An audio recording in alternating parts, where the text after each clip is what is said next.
Hello and good morning to all. Welcome to DSS online class. Now ऐसा रिवेल हो जाती है। सबसे पहले आता है आईपी एड्रेस। हम लोग के घरों का भी मैंने जैसे समझाया हुआ था पिछली क्लास में कि हम लोग का भी एक एड्रेस होता है, वैसे ही क्या होता है ये आईपी एड्रेस होता है। तो हम लोग का एक क्या होता है, ये एक एड्रेस है, आइडेंटिटी है। वैसे ही हमारे कंप्यूटर का भी ये क्या है, एक नेम है, name of a computer while you are using a network. इसी आईपी एड्रेस की बेस पे हमारे कंप्यूटर को ढूंढा जाएगा, फाइंड आउट किया जाएगा and all. IP address is a unique address of your device when you connect to the internet. It's likely that your computer shares your IP address with the other network device in your houses or offices from your IP address. A website can determine your, अगर मैं जियो का network use कर रहा हूँ तो वो जियो क्या करेगा, हमारे कंप्यूटर के जियो का IP एड्रेस पता लग जाएगा। या किसी वेबसाइट का यूज़ कर रहे हैं तो जियोग्राफिकल लोकेशन को जानने के लिए वो क्या करता है कि यूजर्स किस कंट्री का है, कहाँ का है, वो क्या करता है, उस एड्रेस को लोकेट करता है। एड्रेस को क्या करेगा, लोकेट करेगा। आपके आईपी एड्रेस को क्या कर लेगा, स्टोर करके रख लेगा। ठीक है। तो अगर स्कूल के लेन में हम बैठे हुए हैं और जियो का नेटवर्क यूज़ कर रहे हैं तो वो क्या करेगा, वो नेटवर्क हमारे आईपी एड्रेस को स्टोर करके रख लेता है कि वो यूज़र कहाँ का है, किस लोकेशन का है, इसलिए जियोग्राफिकल लोकेशन बताया गया। अब एक और चीज़ कि अगर सपोज यूट्यूब पे भी हम कोई वीडियो देखते हैं तो वो भी आपके आईपी एड्रेस को स्टोर करके रखता है, इसलिए कि यूज़र जो है वो किस कंट्री का है, इसलिए वो भी आपके आईपी एड्रेस को स्टोर करके रखता है। अगर तुम व्हाट्सएप पे भी मैसेज भेजते हो तो वो भी आपके आईपी एड्रेस को स्टोर करके रखता है कि भाई तुम किस कंट्री में रहने वाले हो। तो जब भी आप कोई भी वेबसाइट हो, चाहे कोई भी चीज़ यूज़ करते हो, तो 10 बार सोच के यूज़ करो कि आपको करना क्या है, कैसे उसके साथ डील करना है, क्या करना है। तो इसलिए सोच के रख के यूज़ करो, क्योंकि हर जगह आपका आईपी एड्रेस स्टोर होता है। तो उसको ध्यान रख के आप यूज़ करिए। व्हाट्सअप यूज़ करिए, ऐप यूज़ करिए, मतलब ये सारा सोशल नेटवर्क आपके आईपी एड्रेस को स्टोर करके रखता है। ठीक है। तो आपको समझ में आ गया होगा कि इतना क्या है और कैसे कैसे हमको यूज़ करना है और क्या करना है। Next is cookies and tracking scripts. Cookies, अब ये कुकीज़ क्या होती हैं, इस बॉक्स को रीड करते हैं। Cookies are a small text file on your computer storing small pieces of information related to your online habits. Means ये हमारी छोटी छोटी इन्फॉर्मेशन को क्या करता है, स्टोर करके रखता है। तो अब सपोज करो कि एफबी पे हमने कोई भी चीज़ सर्च किया। सपोज करो कि आपने एफबी को लॉगिन किया हुआ है और ये जो आईडी और पासवर्ड आपने करके लॉगिन बटन पे क्लिक किया।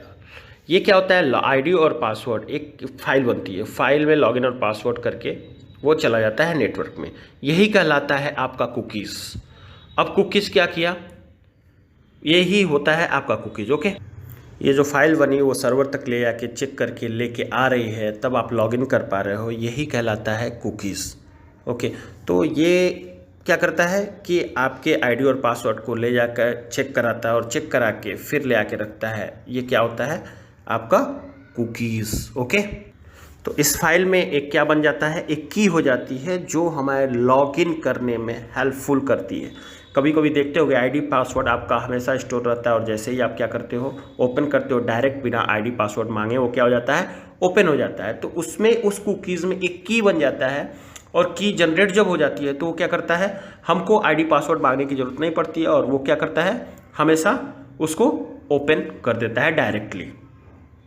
अब रीड करते हैं। Cookies are small pieces of information website can store in your web browser.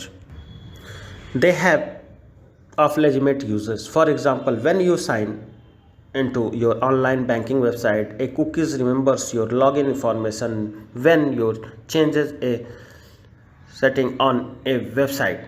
A cookies store that setting so it can। तो कहने का मतलब क्या है कि इस लाइन का मतलब, सारा चीज़ का मतलब क्या हुआ कि आप क्या कर रहे हो कि एक कुकीज़ जो जनरेट हो रही है वो हमारी कुकीज़ हमारे लिए अच्छी भी है और ख़राब भी।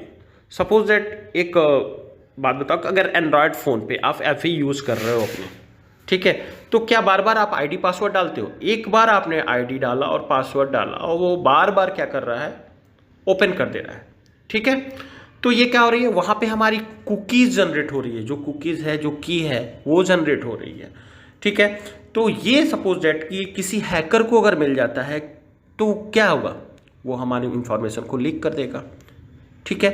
तो हर जगह हमारी एक कुकीज़ जनरेट होती है और कुकीज़ में वो की जनरेट होती है जो हमारी आईडी और पासवर्ड को स्टोर करके रखता है, ठीक है। तो इसलिए ध्यान से इसको आप लोग यूज़ करिए और सारी चीज़ों को ध्यान से करिए, ठीक है। हमेशा कोई सिस्टम पे भी आईडी पासवर्ड आप डालते हो तो डायरेक्टली आपसे पूछता है कि क्या सेव करना है पासवर्ड को, कभी भी जनरेट, तो आप नेवर कर दो, उसको सेव नहीं करना है, कभी भी उसका यूज़ सेव मत करो, क्योंकि जैसे ही आप सिस्टम को लॉगिन करोगे, अपने अकाउंट को लॉगिन करोगे, वो क्या हो जाएगा, लॉगिन हो जाएगा, ओके। नहीं तो अगर हैकर के पास आपकी इन्फॉर्मेशन पहुंच गई तो वो क्या करेगा, आपकी इन्फॉर्मेशन को लीक करेगा, उसका यूज़ कर सकता है, okay.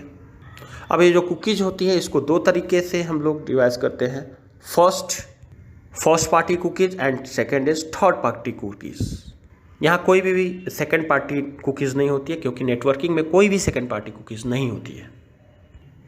These are the cookies that store your own login, ID, password, autofill information, etc. for some website that you frequently visit. Suppose that आप ऐप भी यूज़ कर रहे हो, कोई ना कोई बच्चा ऐप भी यूज़ कर रहा है घर में, या आप यूज़ कर रहे हो, इंस्टाग्राम यूज़ कर रहे हो, व्हाट्सअप यूज़ कर रहे हो, कोई बच्चा आपका पबजी खेल रहा है, तो वहाँ पे क्या होती है कि आपका कुकीज़ जनरेट होता है और आपके आईडी और पासवर्ड वहाँ पे स्टोर रहते हैं, ठीक है। तो इसको करना क्या है, करना कुछ नहीं है, ये होता है आपका फर्स्ट पार्टी कुकीज़, यहाँ पे जहाँ पे आपका इंफॉर्मेशन स्टोर होता है। सेकेंड है third party cookies. These are the cookies that website store the know about your search history and web browsing history so as to place advertisements as per your interest. Third party cookies may result in many unwanted advertisements on your web pages. अब ये third party cookies क्या है, आप जो search करते हो, जो history होता है, जो आईपी एड्रेस होता है, उसको ये स्टोर करके रखता है, यही पहुंचाता है आपके, ये एड्स वगैरह जो आता था ये कुकीज़ पे स्टोर हो जाती हैं और वो बाद में हमारे एड्स वगैरह या जो भी वेबसाइट वगैरह हम ओपन करते हैं उसमें वो सारा वो क्या करता है, उसके लिंक को शेयर करता है। सपोज़ करो कि कुछ साल पहले आप लोग कोई भी चीज़ सर्च किए हुए हो, तो सर्च करने पे क्या होता है कि वो सारी चीज़ें कुछ दिन बाद, कुछ सालों बाद हमारे एड्स में आने लगती हैं, तो उस एड्स को हम लोग रिमूव भी नहीं कर सकते हैं, और वो जब आता है तो थोड़ा सा बेकार भी लगता है, अच्छा नहीं लगता है कि कितने साल पहले हमने उसको सर्च किया था, क्या किया था, और वो हमारे अब वो सारी चीज़ें आ रही हैं। तो ये किसके थ्रू आ रही हैं, हमारे थर्ड पार्टी कुकीज़ के थ्रू आ रही हैं। तो वो अच्छा, उसको हम लोग रिमूव भी, उस ऐड को हम लोग रिमूव भी नहीं कर सकते हैं, तो ये थोड़ा हमारे लिए बेकार रहता है। तो यही होता है आपका थर्ड पार्टी कुकीज़। तो क्या करना है, कैसे करना है, इसको संभल के आप लोग कोई भी चीज़ यूज़ करिए, ठीक है। Now this is the HTTP referrer. तुम लोग एक चीज़ करो कि कमेंट बॉक्स में ये रेफरर का मीनिंग हमको बताओ कि रेफरर का मीन्स क्या होता है, व्हाट इज़ रेफरर, क्या होता है। कमेंट बॉक्स में लिख के आप लोग हम लोग को हमको बताएंगे कि रेफरर का मीनिंग क्या होता है, ओके। अभी के लिए बस इतना ही। Thank you, have a nice day.